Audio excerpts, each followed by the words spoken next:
Bonjour. Bonjour, ben je ne suis pas député dans ce Parlement. J'ai dit anciennement député. Ah, d'accord. Alors, ravi que vous soyez avec nous ce matin, justement pour célébrer avec nous ce 13e anniversaire. Je sais que vous faisiez partie de cette masse populaire qui est descendue dès le 30 juin 2013. Justement, pouvez-vous expliquer et partager avec nos téléspectateurs les raisons qui vous ont poussé à descendre ces jours-ci? Ça, c'est des raisons qui ont poussé presque toute l'Égypte. Parce que entre 35 et 40 millions d'Égyptiens dans les rues, ça, c'est un événement unique dans l'histoire de l'humanité. Et je voudrais vous dire aussi que je suis descendu avec mon fils et mon petit-fils.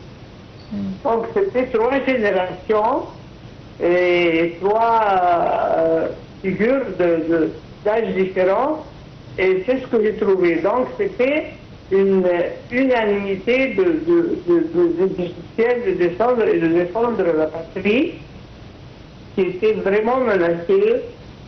Et heureusement que notre armée a toujours été le protecteur indéniable, le protecteur formidable de notre patrie et de nous et de notre peuple. Et c'est pour ça que à l'époque, c'était le commandant des forces armées, le président Assis, et il a, il a déclaré qu'il entend très bien l'appel des Égyptiens et que l'armée est prête à réaliser cet appel-là. Alors justement, vous avez parlé de 3 générations qui sont descendues pour protester, pour montrer leur mécontentement face à ce qui se déroulait en Égypte. Vous êtes également une femme. Cette révolution populaire a marqué la participation de la femme dans cette protestation. Donc, et il était important pour vous, en tant que femme également, de défendre vos droits ce jour-là?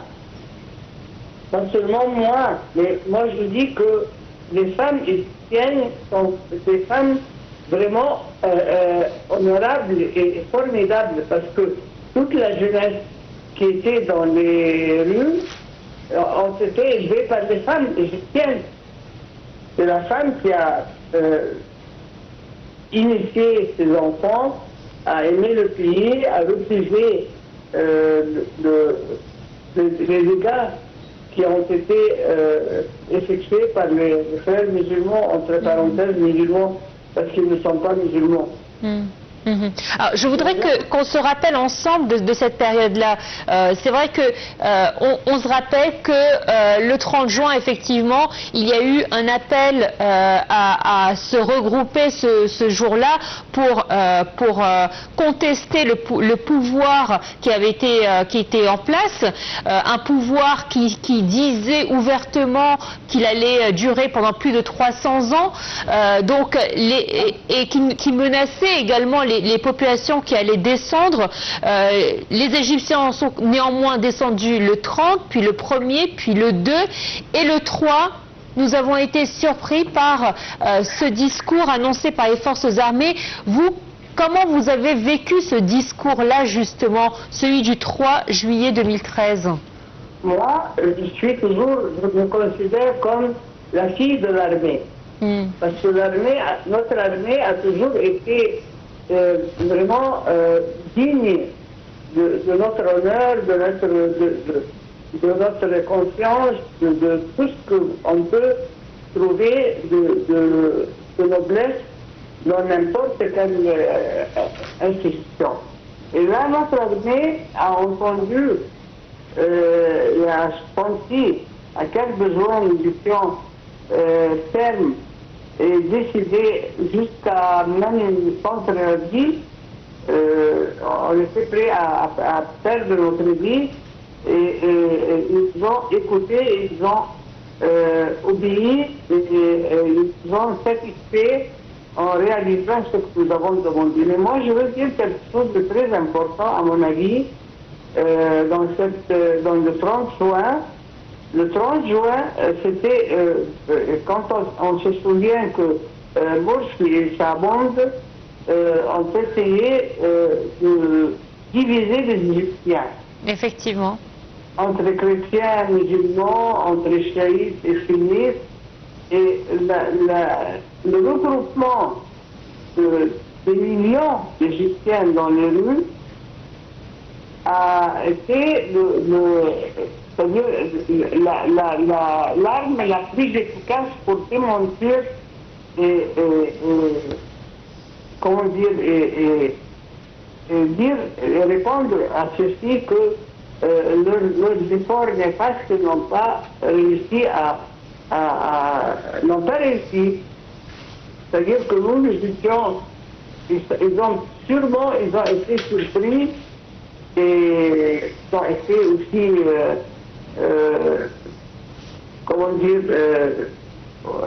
ils étaient déçus complètement de voir que tout ce qu'ils ont fait pour diviser les Égyptiens n'a pas réussi, tout était à la poubelle. Alors, nous nous souvenons, cette période a été très difficile pour l'Égypte de manière politique et diplomatique. L'Égypte a dû se battre pour redéfinir sa place dans l'échiquier international. Comment vous avez vu justement cette transition et cette période diplomatique égyptienne? C'est-à-dire que tout le monde maintenant reconnaît le rôle indéniable de l'Égypte. L'Égypte a toujours œuvré dans le sens de la coopération, les relations de la paix, les relations comment dire, bénéfiques entre les États. Et maintenant, l'Égypte jouit d'un respect international. C'est-à-dire que personne ne peut nier maintenant cet effort de notre président pour marquer le rôle constructif de l'Égypte. Alors, vous, en votre qualité de journaliste et écrivaine, vous avez eu une longue carrière, vous avez toujours une longue carrière derrière vous, un gros bagage journalistique, vous avez fait le tour du monde quasiment en tant que journaliste. Est-ce que les événements du 30 juin, cette masse populaire qui est sortie ce jour-là, vous l'aviez déjà vu auparavant? Jamais. Ça, c'est du jamais vu, pas seulement en Égypte, mais c'est du jamais vu dans l'humanité entière. Et d'ailleurs, tout le monde reconnaît que ça, c'est le plus grand regroupement de masse populaire dans l'histoire de l'humanité. Il n'y a pas eu, même dans les pays qui sont des comptes par milliards, il n'y a pas eu une position populaire qui a regroupé entre 35 et 40 millions d'êtres humains. Et ça, c'est aussi, comment dire, c'est aussi quelque chose qui veut une réclamation. C'est une preuve, c'est la preuve effectivement de la volonté d'un peuple. Bien sûr, c'est un peuple qui a montré d'abord son unité inébranlable et sa position de défendre sa patrie. C'était notre patrie était menacée. Et ça nous a vraiment... on n'a pas pu dormir. On est sorti, on est resté dans les rues 3 jours, comme vous l'avez dit. Alors, suite à ce discours du 3 juillet, une feuille de route a été mise en place, décidée par un comité, par un ensemble de personnes qui ont été choisies au peigne fin, comme on dit. Aujourd'hui, 13 ans plus tard, comment voyez-vous ces réalisations? Nous vivons ces réalisations, nous les sentons. Nous sommes, parce que l'Égypte, pendant peut-être 3 décennies avant la Révolution, a été endormie.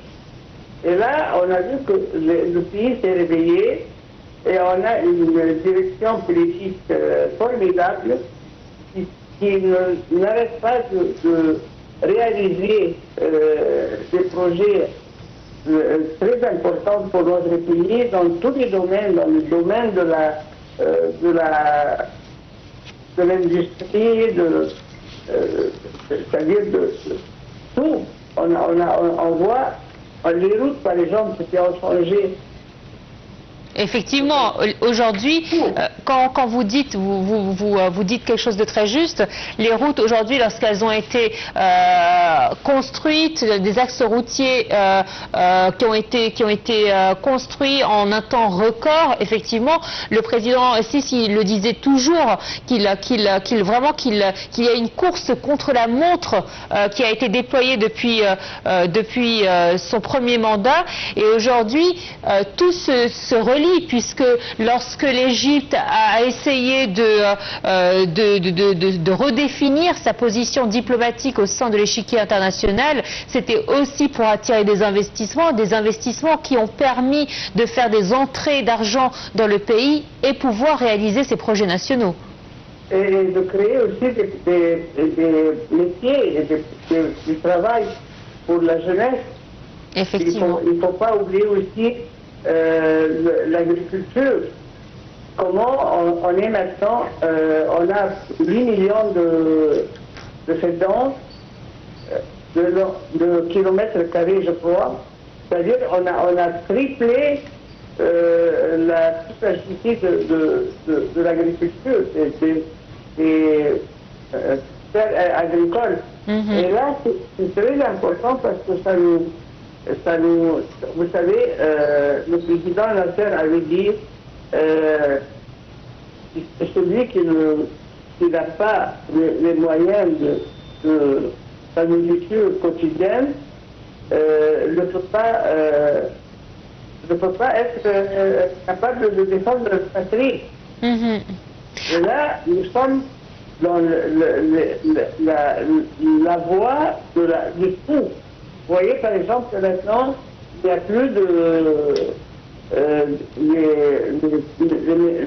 les gens comme ça qui étaient dans les montagnes, il y a maintenant l'appartement fiable et digne d'un Égyptien pour vivre tranquillement dans son pays.